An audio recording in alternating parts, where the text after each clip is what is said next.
Ikka õiges kohas. Wow. Kuule, ma mäletan siia mingid sarved. Mitte ainult. Wow. Pesunöörid, punane oli kõik. Ja punane oli, seda ma mäletan. Mis siis praegu kuidagi eriti silma jääb?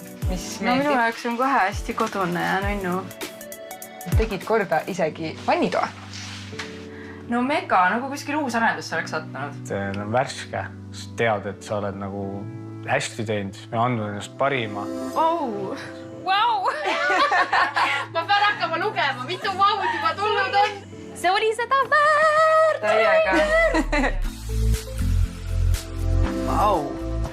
Niimoodi või? Issand, helesinine lagi, no seda ma pole küll varem näinud. Ei ole nagu seda beebitoa vaipsi selles toas on ja? Ei, ta ei ole, vaata, ta on see mõnus sinine, ta ei ole see beebisinine, et see on nagu siuke natuke võib-olla hallikam. Reverie. Nagu prantsuspäraselt kõlab Reviere. See oli ju musta värvi siin ju. Jaa, siin oli kõik mustaga Jälle klaasis. nii palju suurem, nagu värvidega annab ikka nii palju ära teha. Miks keegi köögiplaatide kohta midagi ei ütle nagu? See oli kõige esimene asi, mis ma ostsin. Marketplace, 28 €, 1,5 ruutu, palun väga. Ei, siis me ei maksnudki 28 €, sest 14 € oli ruut ja me võtsime 1,5 ruutu. Ehk siis natuke vähem kui 28. Kuule, aga see on ära värvitud või? No, nagu mis värvi see enne oli siis? Nagu ikka me värvime külmikuid ja... Helehall oli just. Nagu see klassikaline külmiku suhka värv. See on see fuusioni värv, mida me igal pool kasutame mööbili värvimiseks. Aga kuna külmkapp on selline asi, mida saab palju vatti köögi, siis tegelikult te võite selle lisakihi veel sinna peale tõmmata sükene... Me panime selle, mingi lakilaadne toode nagu. Kui nüüd ikkagi rahast rääkida, siis meie andsime sulle ju ainult 1000 € ja sul oli ikkagi päris palju tööd. Palju sa kokku raha kulutasid? 1500 läks peale. 1500 lisaks meie antud 1000-le? Oh, wow.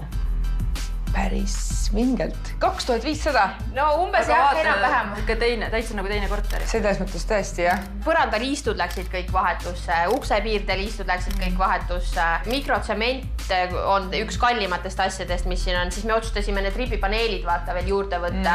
Et kui me oleks ise need liistudes nagu teinud, oleks kõvasti rohkem aega läinud, kõvasti rohkem tööd olnud.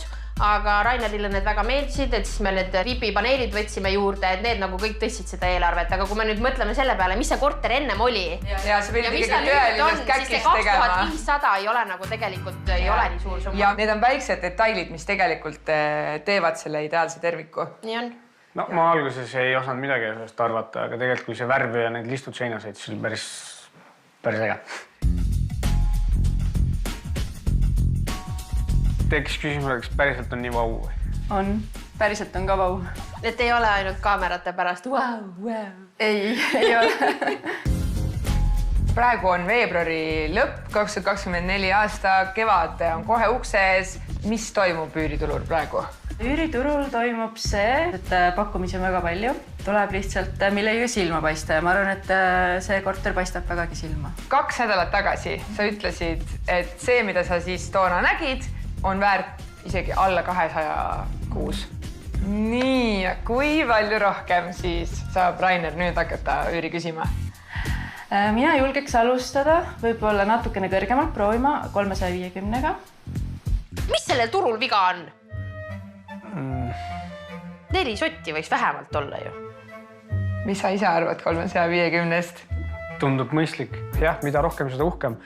Aga seal ongi see peavalu sellega, et kui sa ei leia seda õiget inimest, kes seal on pikka aega, siis sa hakka jälle tulema siia sõitma, pane üles jälle, vasta kellegile, kirjuta, et pigem sa loovud mingist teatud asjast, et saada see üks inimene siia pikalt ilma igasuguste draamadeta ja peavaludeta. Paneme 390. Mul oleks kahju näha, kui ta jääb ootele kohe. Aga mis peaks olema see ideaalne aeg, et korter välja üürida? Ma olen siin ka kuulnud, et mõnel läheb 2 päevaga ja teine ootab 6 aega, aga lõpuks ikkagi saab see numbri kätte. Mida sa soovitaksid? Kui on aega oodata, siis loomulikult, aga pigem ta läheb nagu nii-öelda hapuks seal portaalis, kui ta on üle 6 aja. 2 nädalat oodata ja vaadata ja kui ei muutu midagi, siis võiks tulla allapoole. Aga 1 nädal riskida? No riskige. ärge siis mulle otsa Okei, ma annan alla, vehin valge lipuga, mina olen ikkagi saatejuht, ma ei tea korteritest midagi, sisekujundusest ka mitte midagi, numbritest ammugi mitte.